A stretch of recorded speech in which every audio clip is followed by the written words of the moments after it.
عوام اپنی جانب سے بذات خود قرآن کا اگر ترجمہ پڑھتی ہے جی تو مختلف زبانوں میں کیا گیا ہے، تو کیا ان کے لیے مفید ہوگا یا ان کے لیے مضر ہوگا؟ بہت اہم سوال ہے یہ۔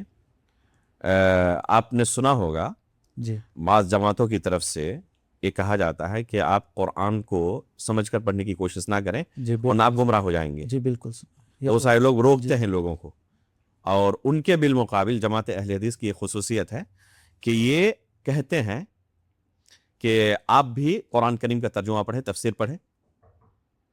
تو یہ پڑھنے کی جو دعوت دیتے ہیں، اس کا مقصد یہ ہوتا ہے کہ قرآن کریم کے اندر بے شمار آیتیں ایسی ہیں جن آیتوں سے نصیحت حاصل کرنا ایک عام شخص کے لیے بھی بہت آسان ہے۔ جی وَلَقَدْ يَسَّرْنَا الْقُرْآنَ لِلذِّكْرِ فَهَلْ مِن مُدَّكِرٍ، اللہ تعالیٰ نے فرمایا کہ اللہ رب العالمین نے نصیحت حاصل کرنے کے لیے اس قرآن کو نہایت آسان نازل کیا ہے۔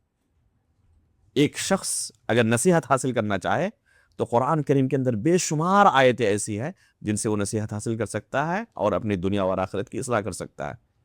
سابقہ امتوں کا کیا حال ہوا جب انہوں نے اپنے نبیوں اور رسولوں کا انکار کیا؟ جب ان آیتوں کو وہ پڑھے گا تو ظاہر سی بات ہے کہ اس کے دل کی دنیا بدل جائے گی۔ جی بالکل۔ جب ایک شخص قرآن کریم کے اندر جہنم کی ہولناکی کو پڑھتا ہے، اسی طرح قیامت کی ہولناکی کو پڑھتا ہے، اذا زلزلت الارض زلزالها، تو یہ اتنی واضح آیت ہے کہ اس سے اس کے دل کی دنیا بدل جاتی ہے۔ بالکل۔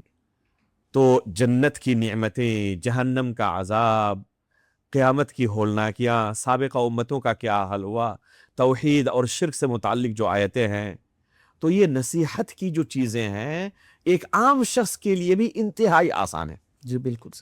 اس لیے ہم ضرور کہیں گے کہ ایک عام شخص بھی قرآن کا ترجمہ ضرور پڑھے، تفسیر ضرور پڑھے۔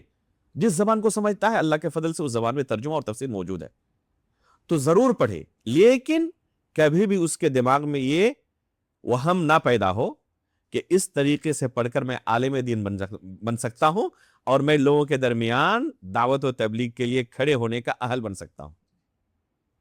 اس لیے کہ اسی قرآن کے اندر بہت ساری آیتیں ایسی ہیں جن کا سمجھنا ذاتی مطالعے سے اس کے لیے ممکن ہی نہیں ہے، بلکہ اہل علم کے لیے بھی بہت ساری آیتیں ایسی ہیں جن کا سمجھنا آسان نہیں ہے۔ جی شیخ الاسلام علامہ ابن تیمیہ رحمہ اللہ نے ایک کتاب لکھی ہے، تفسیر آیات اشکلت علی کثیر من العلماء، لمبا نام ہے جس کا مفہوم یہ ہے ایسی آیتوں کی تفسیر جن کا سمجھنا علماء کے لیے مشکل ہو گیا۔ سبحان اللہ۔ اب سوچیں کہ جن کا سمجھنا علماء کے لیے مشکل ہو تو عوام ذاتی مطالعے سے سمجھ سکتی ہے؟ نہیں سمجھ سکتے۔ ممکن ہی نہیں ہے۔ تو عوام کے لیے ترجمہ قرآن پڑھنا مفید ہے، لیکن صرف عبادت کرنے کے لیے، نصیحت حاصل کرنے کے لیے، اور ایسی آیتیں بے شمار ہیں۔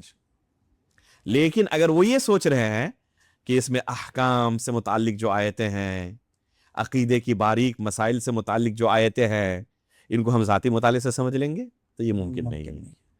اساتذہ کے سامنے بیٹھنا پڑے گا، مشائخ کے سامنے بیٹھنا پڑے گا، اور ان کے دروس سے آپ کو استفادہ کرنا پڑے گا، اور آپ اگر سکھانا چاہتے ہیں تو پھر بتدریج ایک لمبی مدت تک آپ کو گزارنا پڑے گا علم کے راستے میں۔